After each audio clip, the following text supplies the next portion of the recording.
So, you want a fish room. You want to sell fish out of this fish room and make it into a business. Let's see what happens in a day in the fish room. It is now about 6:15 a.m. and I'm walking into the fish room for the first time today. The lights are on a timer. They come on at 6. Let's just take a look around. There's a lot of work that needs to be done. I have sponges that need to go in tanks to seed for my website where I sell seeded sponge filters. It was a great idea that I stole from somebody else. I don't remember who, and I sell quite a few, and those are the only sponges I have left. I need to find a supplier. Here's a, breaking down the fourth wall, if you will. Many suppliers won't sell to online businesses. You have to have a brick and mortar. You can certainly buy them, but they're not that cheap from other places. So obviously I want to buy wholesale and maximize my profits. Alright, so here's something. This has to be cleaned out, right? Not a big deal, but I haven't done it in a couple days because I have a real job. I work 40 to 50 hours at my real job. That's including working from home 1 day a week. Here's something else. A subscriber sent me some live fish. I paid shipping. He gave me the fish. I'm just going to turn on some more lights in here so it's better for filming. We've got the main light, which turns on a light over there, a light up over the workbench. I'm actually going to turn this light on for filming so it's better. Anyway, great guy, very nice to send me fish. He told me how much it was gonna weigh, and when you ship overnight UPS, it goes by weight. It was very heavy for the amount of fish he was sending, but it was his first time, so I didn't really think much about it. There was a delay in UPS. Hopefully I'll get my money back for that. And it was his first time shipping, and a lot of the fish, the bags, lost their water. So of the, I think it was 30 pair, at least 6 pair came in dead, right? Not a big deal. All I did was pay for shipping. But the shipping was expensive because he told me how much he thought it was going to weigh, and it weighed half that. So, no fault of his own. I'm not blaming him. Nice guy. Let's take a look at the fish. It's these red... Oh! This asshole just tried to bite me. Look at that. And that's where he bit me yesterday. I did the same exact thing. I put my hand here and tried to bite me. You mother... First $500 gets him. Shipping included. Look at him. What an a-hole. Alright. So, alright, you can see some dead fish. Sorry guys, but we gotta check. Gorgeous looking red metal ace, American bred. That one's got a jacked up tail, so we'll probably end up putting it in the mutt tank. But good looking fish, huge tails. But unfortunately we lost about half of them in shipping.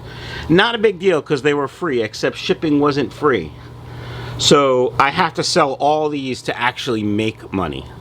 Again, no fault of the shipper. No fault of the guy that sent them to me. It just happens. Alright. That's that. That's part of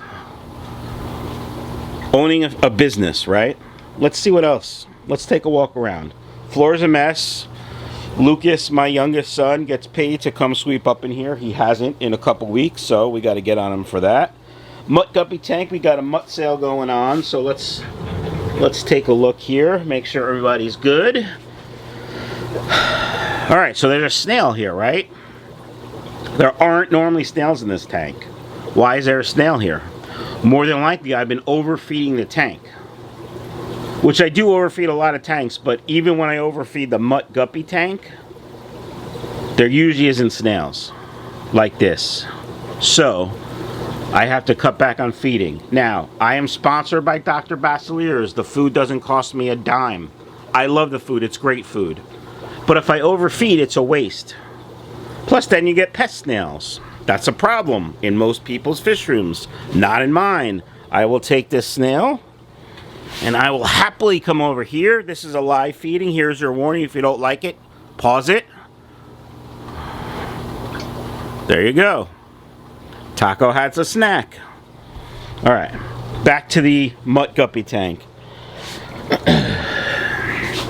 So you want to start a business and you want to breed fish to sell, but then you realize you can't make fish fast enough, so you start importing.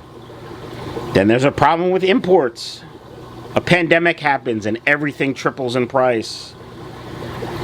So now you only have homebred mutt guppies for a while, right?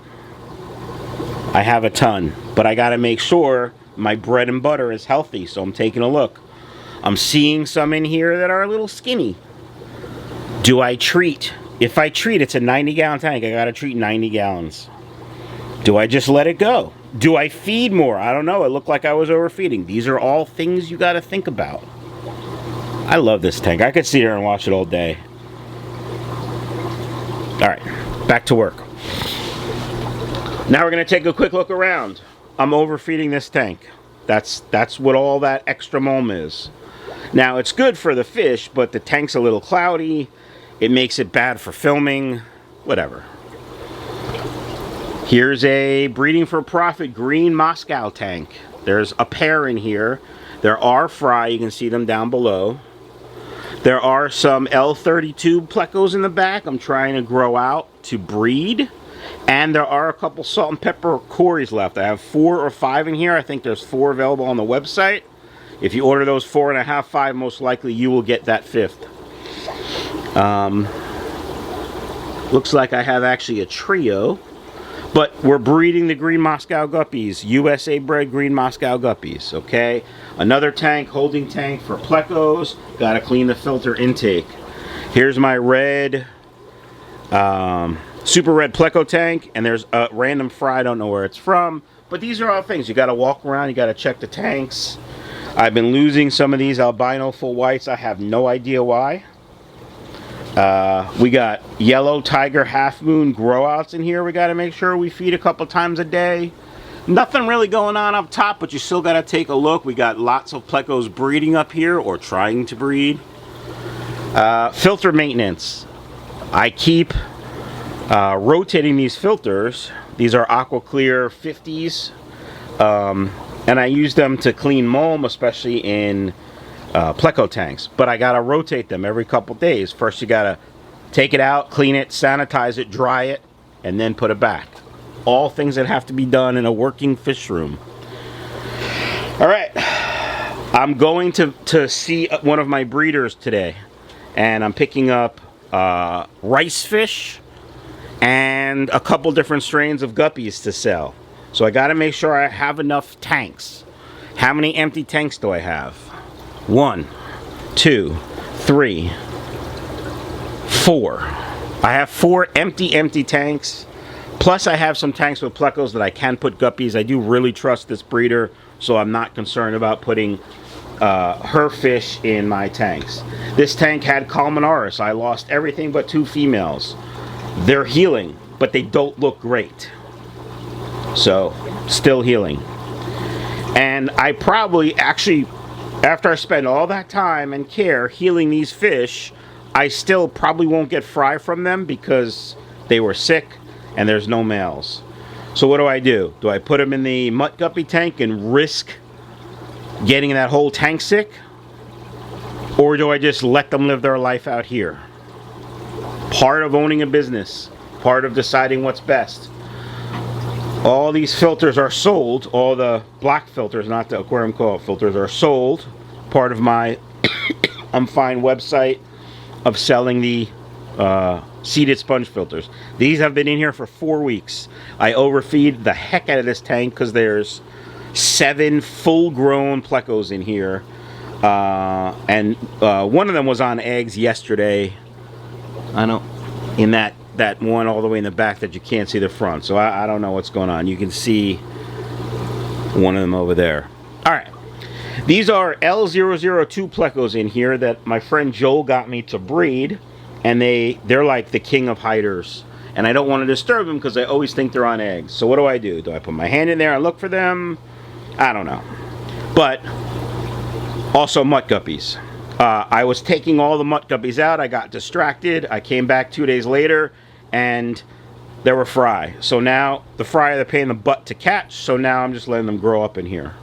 We have more mutt guppies up here.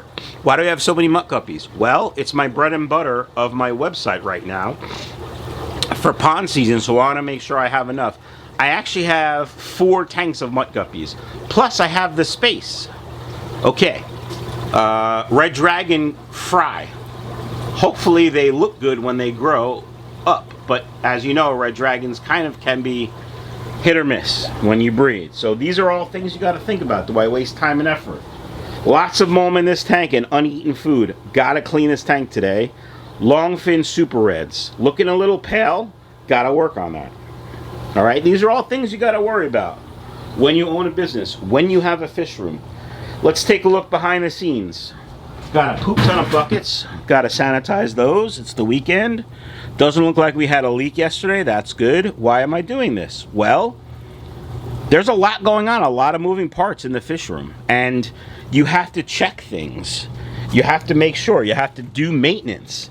Like sometimes I walk back here and I just look at the tanks and I see, oh, looks like water was leaking here. So let me try to tighten this up. Yeah, I got a little tightening on it. I don't know if that's going to stop the leak, right? These are all things you got to think about when you own a business. Let's take a look. My sump pump. I don't care what's in here. All I care about is that everything works. Now something's awry here. Like, see how that's at an angle? That shouldn't be at an angle. It should be like this. Why was it at an angle? I have no idea. There are some fish in there. And is my sump pump working? Like, I hear it, but is it pumping? Because it doesn't look like it's going down. That's a problem. I'm actually going to put the camera down and take a look. Stand by. Alright, so it's fixed. It wasn't clogged. It was just an awkward position, long story short. Let's just take a look at this. Now, I've done a video on this. These are leftover remnants of 2 prior systems. So I have a union here. I have this push to connect fitting, the check valve, one-way valve, another push to connect fitting, another union.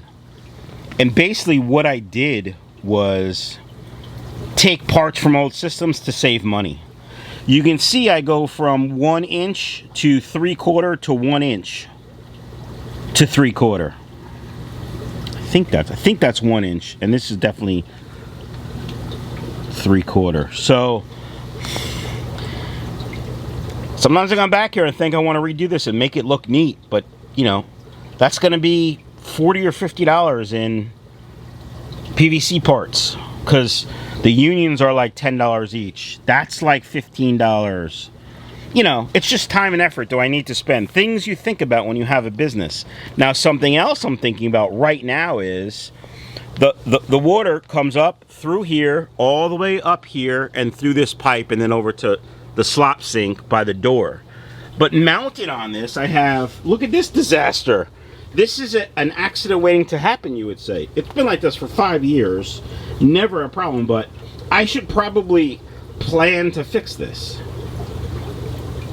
It's just a disaster. Anyway, things when you own a business and a fish room. Look, look. Drip of water. Where's it coming from? Right? Because this is threaded. This is threaded. So is it coming from probably here? See all the... It's hard to see because it's dark. Now, I don't really care about that because that's going to drip into the sump. But I should care about it. All right. Look at all these sexy longfin albinos available at michaelsfishroom.com. Oh, beautiful, beautiful. All right. More to owning a business. Here is the breeding setup. A breeding setup. This whole rack is breeding tanks. We have one of the mutt guppies. These are remnants from one of the mutt guppy projects outside. They've been growing slow. There's no heater here. I don't overfeed them. It's kind of a forgotten tank, but I keep them here. These are Platinum Dumbos. Look at that sexy male. USA bred. But I'm trying to breed them here in Michael's fish room instead of buying from a breeder friend. So we have 3 females, 1 male, a poop ton of Java moss. One of my customers actually bought some fish for me and brought me a whole gallon bag full of sexy Java moss. And I spread it out through some of my breeding tanks, which is nice. Saves me some money. I'm gonna take care of them next time I see them, of course. Here we have red lace grow outs. These are mine from, you know, the imports I had. Look, a female just dropped fry, probably based on the size of that guy, yesterday, maybe 2 days ago, 3 days ago. Look how skinny she is. It was probably her, could be her too, but 1 male, a bunch of females, and a lot of fry. Down here we have blue Moscows growing out, hard to see. There's fry in there. But these are all things when you own a business you got to think about. All right, here's a problem, folks. Those are the heat packs I have left. Do I buy more? What's the problem, Mike? If you buy more, you know, they'll be good next year. Will they? They do have a shelf life. Did you know that? Things to think about. Do I invest and spend money on heat packs that I might not use for another 6 months? All right, fishy folks. I decided to sit down and talk in front of the camera because I was like, oh, look at this, oh, look at this, oh, look at this, oh, look at this, because, you know, OCD. So, if you want to start a business, start the business. But know all the things that go into it. So, you know, originally this started 5 or 6 or 7, I don't know how many years ago, as a way to support my habit of fish tanks.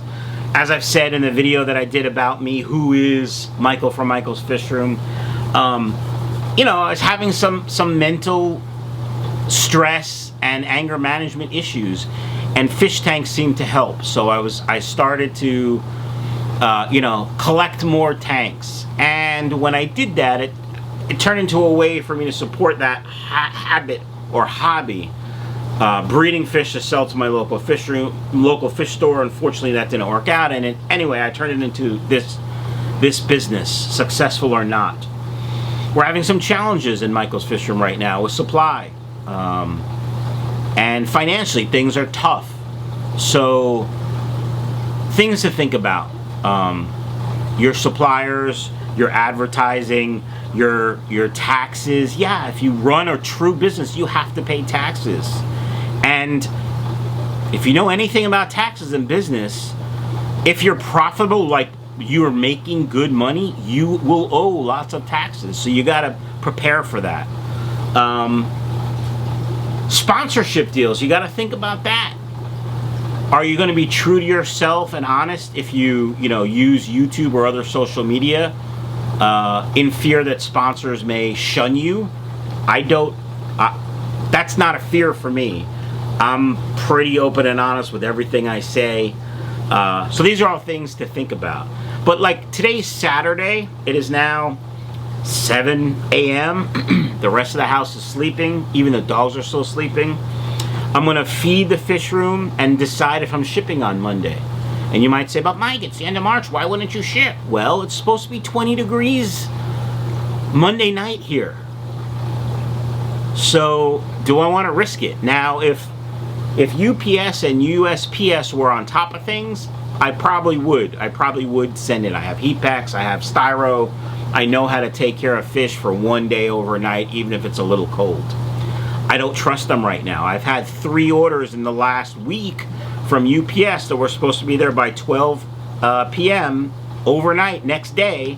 Very expensive to ship. 3, including one of mine, one that came to me late. So luckily, you know, the fish are hardy and healthy and there's no problem. They'll make it if it's an extra day, but if it's an extra day and it's really cold, they wouldn't make it. So I probably can't ship this week, which means now I got to go upstairs and look at the 27 orders that you know, that were there and decide, can I really not ship all of them? I probably can ship the filters, but maybe I won't ship the filters because it is too cold. Things to think about. Then I got to contact all 27 customers and unfortunately give them bad news and hope they don't decide to cancel the order. Now, most people understand, and most people won't cancel the order due to weather, but some do. So there are many challenges when you run a business, and you know, do you really want to make your hobby into a business? You got to think about that. The other thing to think about is if you have a fish room. I have 60 tanks down here, 2 tanks upstairs. Now, the 2 tanks upstairs, one of them is Wicket's tank, which I got to work on today also. It's getting a ton of algae because I took all the plants out of the top. I got to put the plants back, or some plants back, because it's getting filled with algae because there's an imbalance. So I gotta figure that out today. But 60 tanks, I have an auto water change system, but still they need to be cleaned. I need to really take a look. I gotta move some fish around. I do it all alone. My wife has no interest. My 10-year-old son really has no interest. John and Lisa from KJE Tropicals, they're a great team. They work great together. Jason and his wife from Primetime, great team together. If you're going to start a fish room or a business, are you going to be doing it all alone, or will you have help? Something else to think about. Anyway, I've been rambling now for a long time. I had planned, I came down to do another video, a different topic, and this just sort of popped into my head, and I turned the camera on, and here we go. So that's it. If you have questions about starting a business, email me through my website, michaelsfishroom.com. If you have a comment about starting a business, you can certainly comment on this video. And, you know, while you're at it, don't forget to like and subscribe. It certainly helps the channel. And, yeah, that's that. Hope you guys enjoyed it. See ya. Okay. It was working. It wasn't clogged. The water, I had manually raised the float, so the pump was going, but nothing was sucking because it was below that level, if you know what I'm saying. So that's dumb. That's not what happened.